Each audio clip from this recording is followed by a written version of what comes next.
We continue with chapter 6, saying no to behavior, making a constructive request. When you say no to the other's behavior, it helps to be clear about the specific changes you would like them to make. While it may seem obvious to you what you want the other to do, it may not be at all obvious to them. My friend Marshall tells the story of a woman who complained to her husband that he was spending too much time at the office. The next day, he signed up for a golf tournament on the weekend. She was unhappy because her husband had missed the point. She wanted him to spend more time at home with her and their children. She had delivered her no, but without the positive request that would make it clear what she wanted. Consider the case of a neighborhood group that organized to stop an unwanted development in their vicinity. The group persuaded dozens of residents to make calls and to show up at the zoning commission meetings. The zoning commissioners were frustrated, however, and complained that this group, like others, protested against what they didn't want, but never helped the commission by advocating for the changes they did want. In response, the citizens went back to work, reading textbooks on city planning, attending classes, and learning the zoning code. They then returned to the zoning commission with suggestions for specific language changes in the code, which in turn led to the adoption of more acceptable zoning. Just as the most important rule in fundraising is don't forget to ask for the money, and the most important rule in sales is don't forget to ask for the business. So perhaps the most important rule in saying no to behavior is don't forget to ask for the action you want. We all too often forget this last but essential part. A constructive proposal has 4 characteristics. It is clear, feasible, positively framed, and respectful. Make your request clear.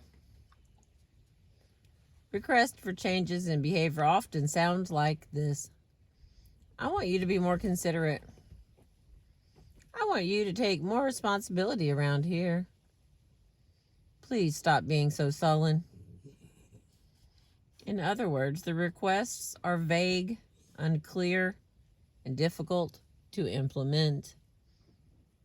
Instead of asking the other to change their attitude or feeling, which rarely works, it is more effective to couch your request in terms of specific behaviors you would like to see. Instead of just saying, I'd like you to take more responsibility around here, say, would you please wash the dishes that you use? Instead of saying to someone who is keeping their eyes downcast, stop being so sullen, try saying with a friendly tone, may I ask you please to look at me when I am talking with you? It helps me focus.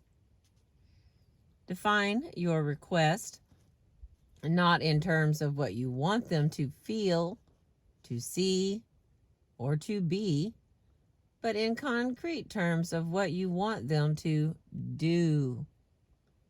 Be as specific as possible, rather than say, I would like you to spend more time with the family, which may lend itself to multiple interpretations.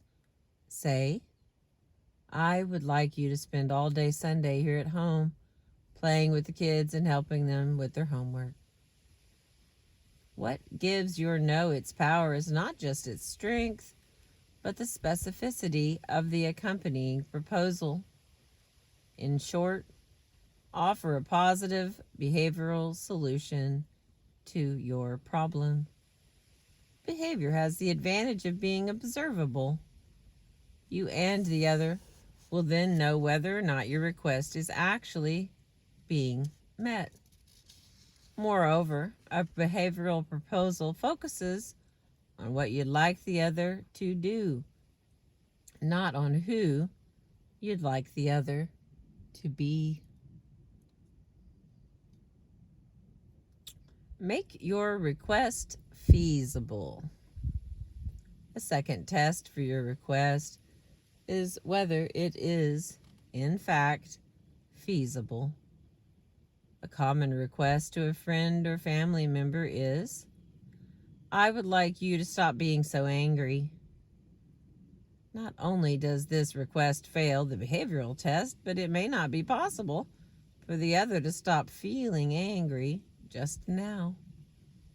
More constructively, you could ask for a first behavioral step. "Would you please sit down and tell me why you are feeling angry?" This is a more feasible request. If the other receives a respectful hearing, their anger might well diminish. In an example cited earlier, when environmentalists led by Forest Ethics and the Dogwood Alliance were seeking to stop Staples from selling products made from endangered old-growth forests, they made a feasible request to the CEO of Staples at a public shareholders meeting. The CEO was not at all convinced that his company should stop buying paper products from these forests. So the environmentalists issued a public invitation to him to take a tour of the endangered regions so he could learn more himself about the issue. That much he was willing to do. So he sent some of his executives to take a look. The tour helped educate them about the problem, built relationships between them and the environmentalists, and ultimately led to a groundbreaking agreement by the company to stop buying products made from endangered forests. A feasible request typically puts more constructive pressure on the other than an unfeasible one. This was one of the lessons learned by the anti-apartheid movement in South Africa during the 1980s. Their most powerful slogan was not "No more apartheid," it was "Free Mandela."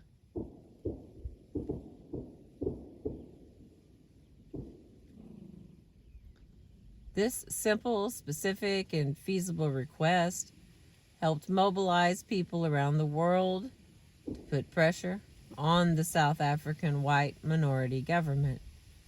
Mandela was eventually released. The more you take into account the other's needs and constraints, the greater the chances the other will comply with your request. So select a course of behavior that meets your interests while having the least negative impact on the others. The more you can respect their legitimate interests, the more likely they will respect yours. Frame your request positively. As the anti-apartheid movement learned with their slogan of "Free Mandela," framing your request positively makes a difference. If I tell you, "Don't think about elephants," what is the first thing you think about? Framing your solution negatively, such as "Don't shout at me," tends to focus the other's attention even more on the unwanted behavior and may unconsciously reinforce it, particularly if you are shouting back at them. It is more effective to say quietly, "Please talk to me in a quiet tone." Focus the other's mind clearly on the positive action you want them to take. A man I know was very worried about his elderly mother, who was living by herself. It was very hard to say no to her, but living alone in the old house wasn't safe for her anymore. She fell once and lay on the floor for 6 hours before someone happened to come by. Despite my entreaties, however, she refused to move. Finally, I made her an offer. Try this assisted living apartment for 6 weeks. We'll keep the house, we won't touch anything, and if you don't like the new arrangement, you can move back home. How's that? It was easier for her to move in for a trial than to think she was giving up the house. She ended up loving the new apartment, and that made it possible for her to sell the old house. The sun changed the focus from the negative, sell the house, to the positive, try this new arrangement for 6 weeks. In other words, don't just tell the other to stop doing something you do not want. Ask them to start doing something that you do want. Make your request respectful. Even if you are asking for a specific doable change, the other may say no simply because of your manner. You may be framing your proposal in a way that challenges the other's power and causes them to lose face. Your manner can make the difference between acceptance and refusal. It is all too common to cast your proposal as a demand or order. Stop that or else. A demand seeks to control the other and typically disregards their right to make their own decision. It makes it harder for the other to do what you would like them to do. Stop talking to me while I'm on the phone. Sounds different from, will you please wait to talk to me until I am off the phone? While the essential message is similar, the first is an order, while the second is a request. The real difference lies not so much in the words, but in the underlying attitude of respect. Propose an outcome of mutual respect. Sometimes no solution other than a plain no is available or appropriate. In this case, your proposal may be minimal. You are simply asking the other, explicitly or implicitly, to accept your no and respect your needs. The outcome you are proposing is live and let live, respect and be respected. One partner says to the other after a contentious argument, I ask you to respect my need for some time alone now. Thank you. The householder says to a persistent salesperson at the door, I'm asking you please to respect our privacy and not call here again. Will you do that for me? One friend says to the other after declining an invitation, I ask for your understanding. I once watched 10-year-old Ty jumping around and making noise as his father was talking with a group of friends. After Ty ignored his father's first no, Ty, no jumping right now, the father said, Ty, I'm talking to you. Please help me out here. We're having a meeting and I need you to respect it. This time, Ty complied. Whatever positive proposal you make, you are proposing an outcome of mutual respect. You are offering respect to them, and you are requesting the same treatment from them. Mutual respect is the goal of a positive no. End on a positive note. Just as it helps the relationship to begin a positive no on a positive note, it also helps to end a positive no on a positive note. A positive proposal serves this purpose. So does acknowledging the other with a simple gesture of respect. Thank you, but we don't take phone solicitations. Have a good day. It costs you nothing to show respect, and the dividends can be great. After saying no, it can also help to express your confidence in the possibility of agreement and an ongoing relationship. I am confident that this solution will solve our problem and will enable us to forge a strong partnership. Or, in declining an invitation to serve on a committee, I appreciate you thinking of me, but my current commitments will prevent me from serving. I look forward to being of help in more informal ways, and I hope we'll have another chance to work together. In other words, paint a picture of a positive future. As he said no to colonial domination, Gandhi was fond of reminding the British imperial authorities during their negotiations of the mutually profitable relationship he hoped India would enjoy with Britain after independence. He would do so with a twinkle in his eye, for he knew his interlocutors did not believe that India would ever become independent. In the end, Gandhi was right. Not only did India become independent, but the two countries continued to this day to enjoy close and mutually profitable ties. All right. Don't just say no, say yes, no, yes. Okay, let me read that again. Don't just say no, comma, say yes, exclamation point, and then no, period, and then yes, exclamation point. Now, we have come to the end of the second stage, delivering a positive no.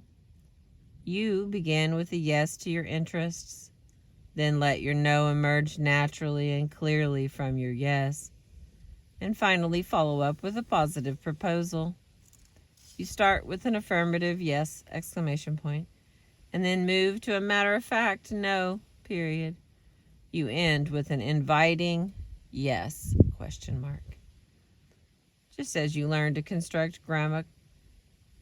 grammatical sentences, so you can learn to construct your own no's, assembling the various elements in a careful architecture. Take the example of a 16-year-old boy I know who was being pressed by his grandfather for details about his sex life. "Listen, Grandpa," the young man replied. "It really embarrasses me when you ask such a personal question. Would you please not do it? When I'm ready to talk about it, I'll be sure to let you know, okay?" The grandfather respected his wishes. Just as with grammar, which requires you to parse sentences into their respective elements, so you can learn the parts of a positive no. First, it really embarrasses me when you ask such a personal question, which equals express your yes and an exclamation point. The second part is, would you please not do it, which is asserting your no. And the last is, and when I'm ready to talk about it, I'll be sure to let you know, which is to propose a yes with a question mark. Sometimes, of course, the three elements may come in a different order, or you may leave one implied, as for example, in, "Could you please refrain from smoking? I'm allergic." It is important to prepare each of the three elements and have each firmly in mind. Then, as long as you are intentional about it and not engaging in avoidance, you can be flexible with how, when, and whether you express each of these elements to the other. Once you have delivered your positive no, you still need to deal with the other's reaction. It can be difficult to receive a no, even a positive one.